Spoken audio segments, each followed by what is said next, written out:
दुर्गा सप्तशती 6वां अध्याय प्रारंभ। 6वें अध्याय में है धूम्रलोचन का वध। दुर्गा सप्तशती 6वां अध्याय धूम्रलोचन का वध।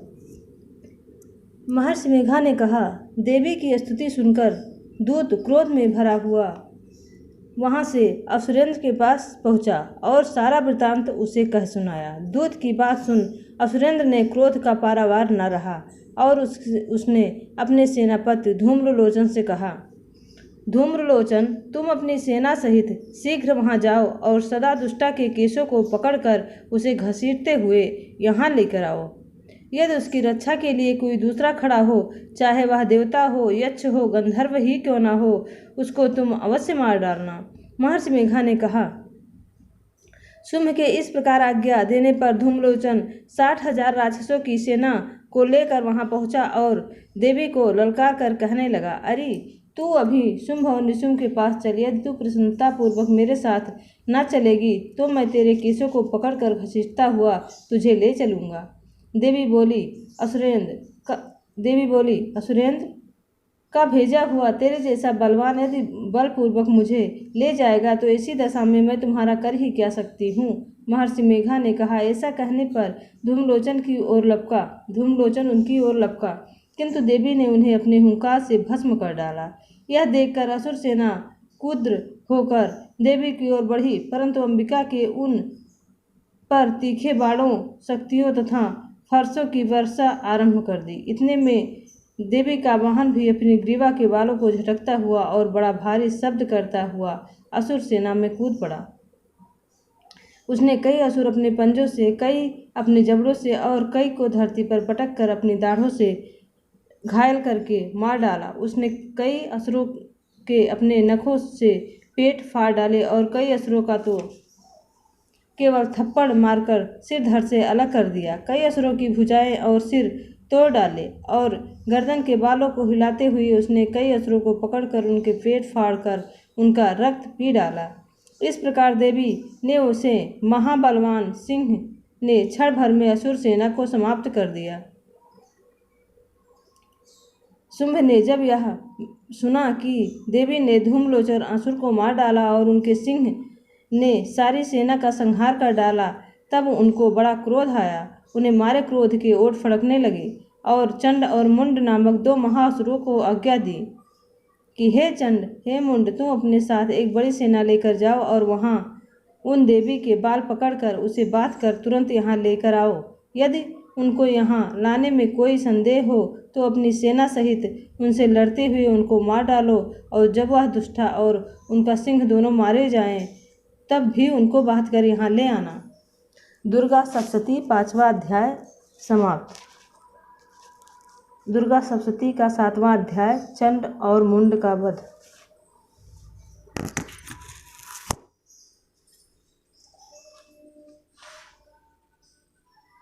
महर्षि मेघा ने कहा,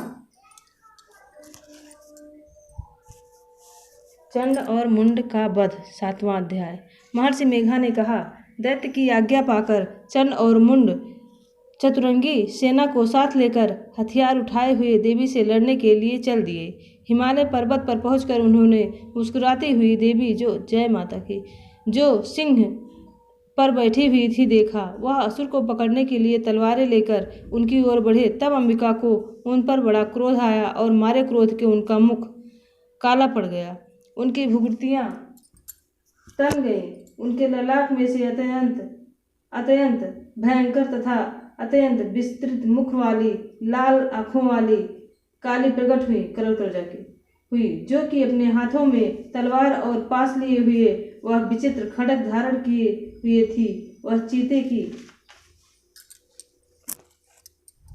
चीते की चर्म की साड़ी और नरमुंडों की माला पहन रखी थी। उनका मांस सूखा हुआ था और शरीर केवल हड्डियों का ढांचा था और जो भयंकर शब्द से दिशाओं को पूर्ण कर रही थी। वह असुर सेना पर टूट पड़ी और दैत्यों को भक्षण करने लगी। वह पाशर्व राक्षसों, अंकुरधारी महावतों, हाथियों पर सवार योद्धाओं और घंटाओं सहित हाथियों को एक हाथ में पकड़कर अपने मुख में डाल रही थी और इसी प्रकार घोड़ों तथा रथों, सारथियों व रथों में बैठे हुए सैनिक को मुंह में डालकर भयानक रूप से चबा रही थी। किसी के केस पकड़कर, किसी की गर्दन पकड़कर, किसी के पैरों से दबाकर और किसी के दैत्य को छाती से मसल कर मार रही थी। वह दैत्य के छोड़े हुए बड़े बड़े अस्त्रों को अपने मुंह में पकड़कर और क्रोध में भरकर दांतों से पीस रही थी। उसने कई बड़े बड़े असुर भस्म कर डाले, कितनों को रौद्र डाला और कितने उनकी मार के मारे भाग गए, कितनों को अपनी तलवार से मार डाला, कितनों को अपने दांतों से समाप्त कर दिया। और इस प्रकार से देवी ने क्षण भर में संपूर्ण दैत्य सेना को नष्ट कर दिया। यह देख महापराक्रमी चंड काली देवी की ओर लपका और मुंड ने भी देवी पर अपने भयानक बाणों की वर्षा आरंभ कर दी और अपने हजारों चक्र उस पर छोड़े। उस समय वहाँ चमकते हुए बाण व चक्र देवी के मुँह से में प्रविष्ट हुए। इस प्रकार देख रहे थे जैसे मानो बहुत से सूर्य मेघों की घंटा में प्रविष्ट हो रहे हों। उनके पश्चात भयंकर शब्द के साथ काली ने अत्यंत जोश में भरकर विकट अट्टहास किया। उनका भयंकर मुँह देखा नहीं जाता था, उनके मुख में श्वेत दांतों की पंक्ति चमक रही थी। फिर उनके तलवार में लेकर फिर उसने हाथ में तलवार लेकर हूँ शब्द कहकर चंड के ऊपर आक्रमण किया और उनके केस पकड़कर उनका जय माता दी सिर काटकर अलग कर दिया। चंड को मरा हुआ देख मुंड देवी की ओर लपका, परंतु देवी ने क्रोध में भरे हुए उसे भी अपनी तलवार से यमलोक पहुंचा दिया। चंड और मुंड को भरा हुआ देख उनकी बाकी बची हुई सेना वहां से भाग गई। इसके पश्चात काली चंड और मुंड के कटे हुए सिरों को लेकर चंडिका के पास गई और प्रचंड अट्टहास के साथ कहने लगी, हे देवी चंड और मुंड, जो महादैत्यों को मारकर तुम्हारी भेंट कर दिया है, अब शुंभ निशुंभ का तुमको स्वयं वध करना है। महर्षि मेघा ने कहा। वहां लाए हुए चंड और मुंड के सिरों को देखकर कल्याणी चंडी ने काली से मधुर वाणी में कहा, हे देवी, तुम चूंकि चंड और मुंड को मेरे पास लेकर आई हो, अतः संसार में चामुंडा के नाम से तुम्हारी ख्याति होगी। जय माता। 7वां अध्याय समाप्त। 8वां अध्याय रक्त बीज का दुर्गा सप्तशती का 8वां अध्याय रक्त बीज का वध।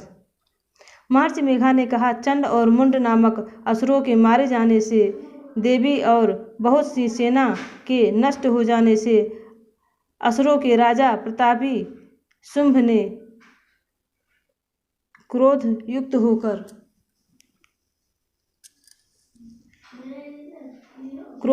होकर अपनी संपूर्ण सेना को युद्ध के लिए तैयार होने की आज्ञा दी। उसने कहा कि अब उदययुद्ध नामक 86 असुर सेनापति अपनी सेनाओं के साथ युद्ध के लिए जाएं और कंबु नामक 84 सेनापति भी युद्ध के लिए जाएं और कोटिवीर नामक 50 सेनापति और धौम्रकुल नाम के 100 सेनापति प्रस्थान करें। कलक, दौर्हृदय, मौर्य और कालकेय वह दैत्य भी मेरी आज्ञा से सच कर युद्ध के लिए कूच करे। भयानक शासन करने वाला असुरों का स्वामी शुंभ इस प्रकार की आज्ञा देकर बहुत बड़ी सेना के साथ युद्ध के लिए चला। उसकी सेना को अपनी ओर आता देखकर चंडिका ने अपनी धनुष की टंकोर से पृथ्वी और आकाश के बीच का भाग गुजा दिया। हे राजन, इसके पश्चात देवी के सिंह ने दहाड़ना आरंभ कर दिया और अंबिका के घंटे के शब्दों ने उस ध्वनि को और भी बढ़ा दिया। धनुष की टंकोर, शेर की दहाड़ और घंटे के शब्द पृथ्वी की आकाश के भी बीच का भाग गूंज उठा और इसके साथ ही देवी ने अपने मुख को और भी भयानक बना लिया। ऐसे भयंकर शब्द को सुनकर राक्षसी सेना ने देवी तथा सिंह के चारों ओर से घेर लिया। हे राजन, उस समय दैत्यों के नाश के लिए और देवताओं के हित के लिए ब्रह्मा, शिव, कार्तिकेय, विष्णु तथा इंद्र आदि देवों की शक्तियाँ जो अत्यंत पराक्रम और बल से संपन्न थी, उनके शरीर से निकलकर उसी रूप में चंडिका देवी के पास गई। जिस देवता का जैसा रूप था, जैसे आभूषण थे और जैसा वाहन था, वैसा ही रूप, आभूषण और वाहन लेकर उन देवताओं की शक्तियाँ दैत्यों से युद्ध करने के लिए आईं। हंस युक्त विमान में बैठकर और रुद्राक्ष की माला तथा कमंडल धारण करके ब्रह्मा जी की शक्ति आई। वृषभ पर सवार होकर हाथ में त्रिशूल लेकर महानाग का कंकड़ पहनकर और चंद्र रेखा से भूषित होकर भगवान शंकर की शक्ति महेश्वरी आई और मोर पर आरूढ़ होकर हाथ में शक्ति लिए दैत्यों से युद्ध करने के लिए कार्तिकेय जी की शक्ति उन्हीं के रूप में धारण करके आए। भगवान विष्णु की शक्ति गरुड़ पर सवार होकर शंख चक्र सांग गदा धनुष खड्ग हाथ में लिए हुए आई। श्री हरि की शक्ति बाराही बारह का शरीर धारण करके आई और नरसिंह के समान शरीर धारण करके उनकी शक्ति नरसिंही भी आई। उनकी गर्दन के झटकों से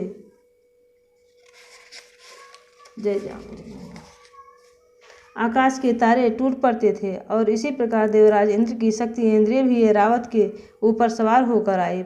पश्चात इन देव शक्तियों के घिरे हुए भगवान शंकर ने चंडिका से कहा, मेरी प्रसन्नता के लिए तुम शीघ्र ही असुरों को मार डालो। इसके पश्चात देवी ने शरीर में से अत्यंत उग्र रूप वाली और सैकड़ों गिदड़ियों के समान वाली आवाज करने वाली चंडिका शक्ति प्रकट हुई।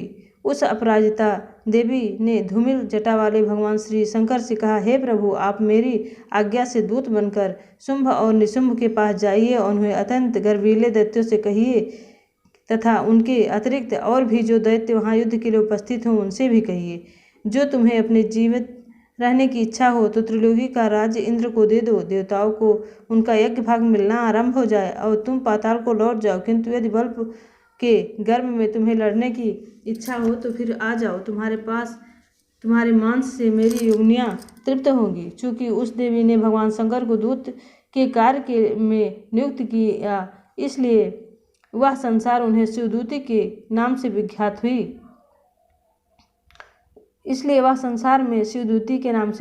हुई। जय माता की। भगवान शंकर ने देवी का संदेश पाकर उन दैत्यों से क्रोध का कोई अपार नहीं रहा और वह जिस स्थान पर देवी विराजमान थी वहां पहुंचे और जाने के साथ ही उन पर बाणों की शक्तियों की वर्षा करने लगी। देवी ने उनके फेंके हुए बाणों को, शक्तियों को, त्रिशूल और फरसों को अपने बाणों से काट डाला और काली देवी उन देवी के साथ आगे खड़ी होकर शत्रुओं को त्रिशूल से विदीर्ण करने लगी और खड्गवांग से कुचलने लगी। ब्रह्माणी जिस तरफ दौड़ती थी उसी तरफ उनके कमंडल का जल छिड़क कर दैत्यों के वीर व बल को नष्ट कर देती थी और इसी प्रकार महेश्वरी त्रिशूल से, वैष्णवी चक्र से और अत्यंत कोप वाली कौमारी शक्ति असुरों को मार रही थी। और इंद्रिय के बाज के प्रहार से सैकड़ों दैत्य रक्त की नदियां बहते हुए पृथ्वी पर सो गए। वराही ने कितने ही राक्षसों को अपनी थूथन द्वारा मृत्यु के घाट उतार दिया। दाढ़ों के अग्रभाग से कितने ही राक्षसों की छाती चीर डाला और चक्र की चोट से कितनों को ही विदीर्ण कर धरती पर डाल दिया। बड़े बड़े राक्षसों को नरसिंही ने अपने नखों से विदीर्ण करके भक्षण कर रही थी। सिंहनाद से चारों ओर दिशाओं में गिरती हुई रणभूमि में विचर रही थी। शिवदूती ने प्रचंड अट्टहास से कितने ही दैत्य भयभीत होकर पृथ्वी पर गिर पड़े और उनके गिरते ही उनको भक्षण कर गई।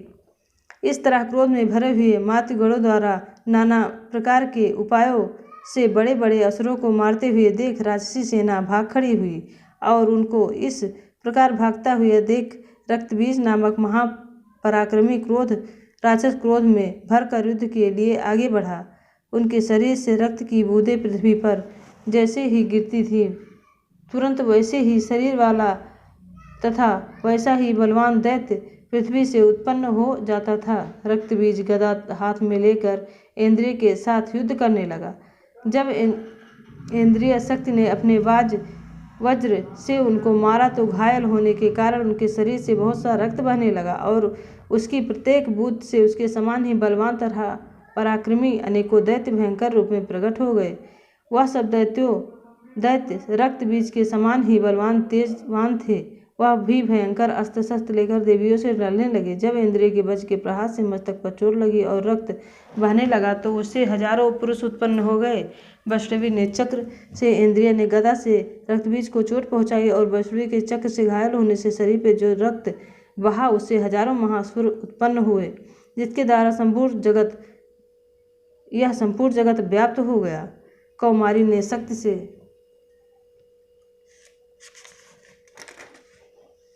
वाराही ने खड्ग से और महेश्वरी ने त्रिशूल से उनको घायल किया। इसी प्रकार क्रोध में भरकर उस महादैत्य ने सब मातृशक्तियों पर पृथक पृथक गदा से प्रहार किया और माताओं ने शक्ति और शूल से उनके जो बार बार घायल किए उसे सैकड़ों महादैत्य उत्पन्न हुए। इस प्रकार उस रक्त बीज के दूरहि से उत्पन्न हुए असुरों से संपूर्ण जगत व्याप्त हो गया, जिससे देवताओं को भय हुआ। देवताओं को भयभूत देखकर चंडिका काली ने कहा, हे चामुंडे, अपने मुख को बड़ा करो और मेरे शस्त्र घात से उत्पन्न हुए रक्त बिंदुओं से उत्पन्न हुए महाअसुरों को अपने मुख में भक्षण करती जाओ। इस प्रकार रक्त बिंदुओं से उत्पन्न हुए महादैत्यों को भक्षण करते हुए तुम रणभूमि में विचरो। इस प्रकार रक्त क्षीण होने के पश्चात यह दैत्य नष्ट हो जाएगा, जिससे तुम्हारे भक्षण करने के कारण अत्यंत दैत्य उत्पन्न नहीं होंगे। काली ने इस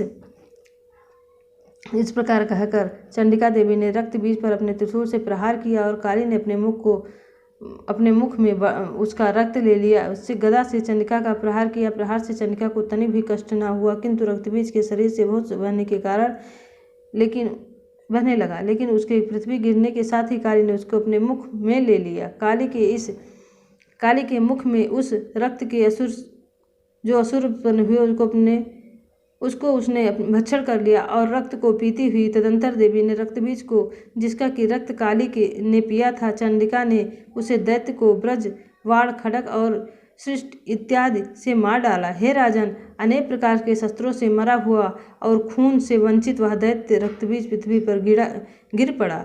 हे राजन, उसके गिरते ही देवता अत्यंत प्रसन्न हुए। माताएं व असुरों का रक्त पीने के पश्चात उद्यत होकर नृत्य करने लगी।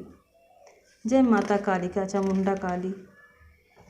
8वां अध्याय प्रारंभ। दुर्गा सप्तशती का 8वां अध्याय समाप्त। जय माता जगत जननी जगदम्बा भवानी। जो भी सुने उसकी सारी मनोकामनाएं पूरी करना। जय माता।